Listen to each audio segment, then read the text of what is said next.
Good evening. Tonight we go after a fantastic story.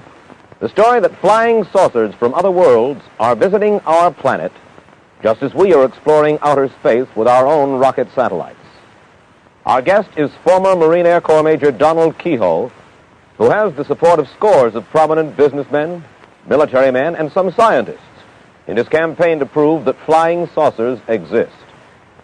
If you're curious to know why Major Keyhoe charges that the United States Air Force is deliberately deluding us when it calls saucer stories the bunk, if you want to hear his own evidence that the saucers are real, and his reaction to the claim of two Americans who say they've spoken with men from Venus, we'll go after those stories in just a moment. Major Donald Keyhoe is the director of the National Investigations Committee on Aerial Phenomena. As head of this private group interested in flying saucers, he's repeatedly attacked the United States Air Force and others for claiming that flying saucers are apparently flights of fancy and not flights by Martians or men from the moon. Independent surveys show that millions of Americans do share his belief in these celestial saucers. Major Keyhoe, first of all, let me ask you this. Most people in the United States, in spite of the fact that I say that millions do believe, I think you will agree that most people in the United States don't believe in flying saucers from outer space. They probably hold the view of columnist Bob Considine, who wrote that flying saucers are products of, for the most part, quote, pranksters, half-wits, cranks, publicity hounds, fanatics in general, and screwballs, end quote.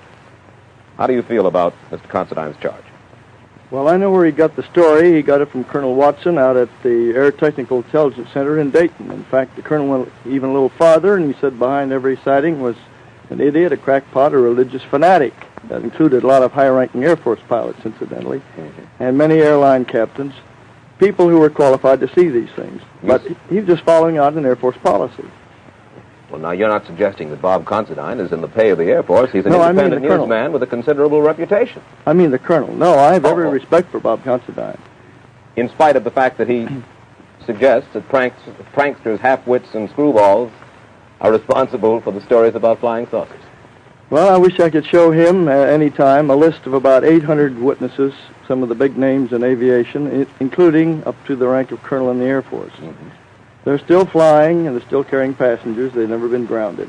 They're still guiding airliners in, the radar men are, night after night in bad weather. If they're screwballs and incompetents, why are they still on the job? Major Keyhoe, where do you think flying saucers are coming from? I don't know. There is an indication that they could be using Mars as a base. I don't mean they originate there, but every time Mars has approached us in the last 10 years, there's been a noticeable increase in saucer sightings. And that's been mentioned officially. In fact, the Canadian official project, on the basis of that, set up an observation station in Canada. You say the Canadian official project. What do you mean by the official? There was an official project called Project Magnet. And they set up an observatory at Shirley Bay to try to track these things. And what happened to the official project? You say there was a project. Yes, they ran for about a year, and they had one sighting on a gravimeter, which indicated that something, a very large object, had flown over there. But they finally decided they were spending a little too much money on it, I suppose. Well, certainly they wouldn't have thought that they were spending too much money on it if they believed that that kind of phenomena existed.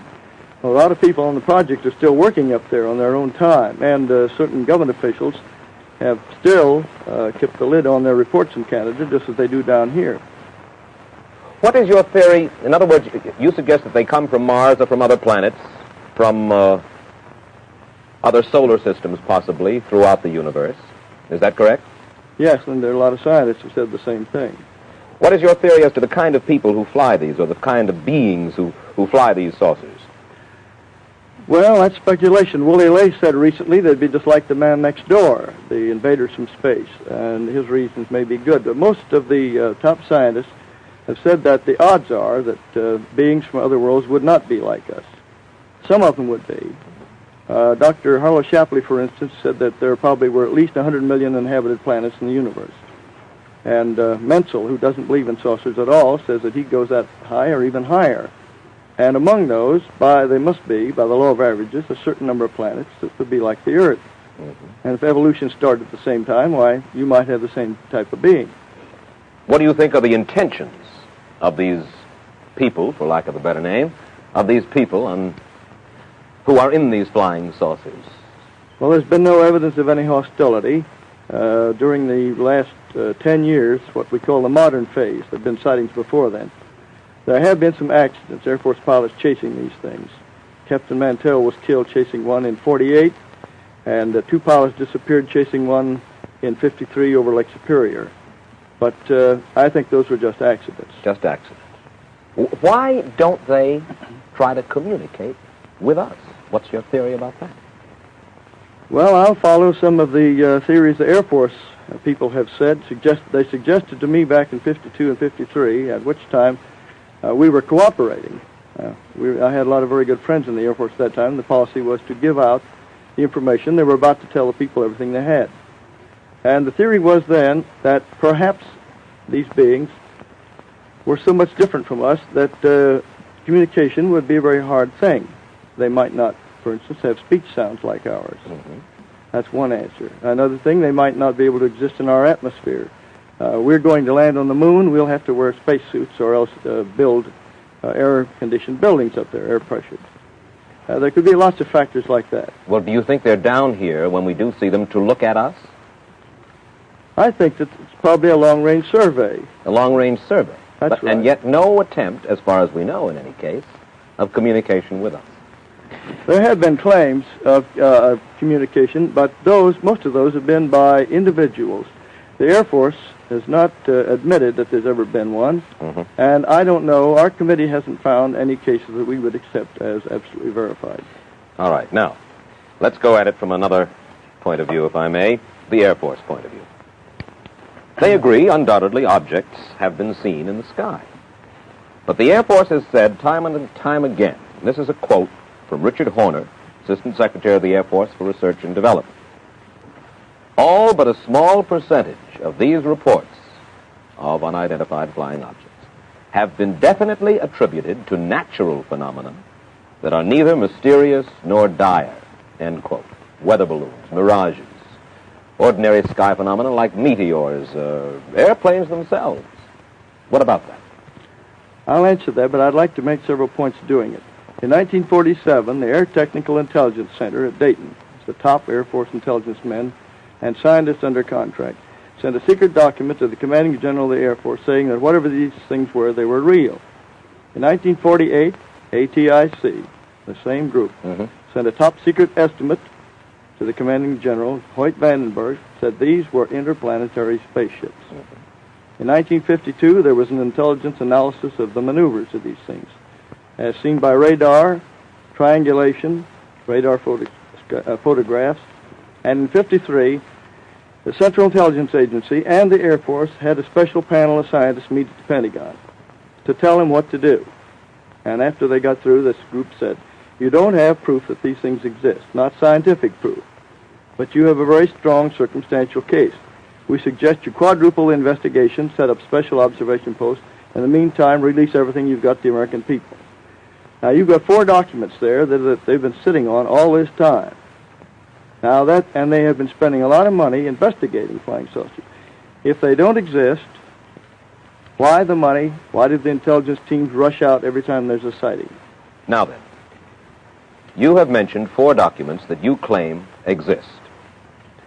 We've heard in the past that you have claimed that these documents existed. We've seen your literature in which you talk about the existence of those documents. So we spoke with the Air Technical Intelligence Center at the Pentagon earlier this week, and this is what we were told officially by them. 3 of the 4 documents Major Keyhoe refers to simply do not exist. The 4th document does exist.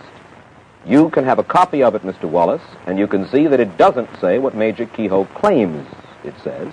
We have a copy of it, and I quote to you from the copy.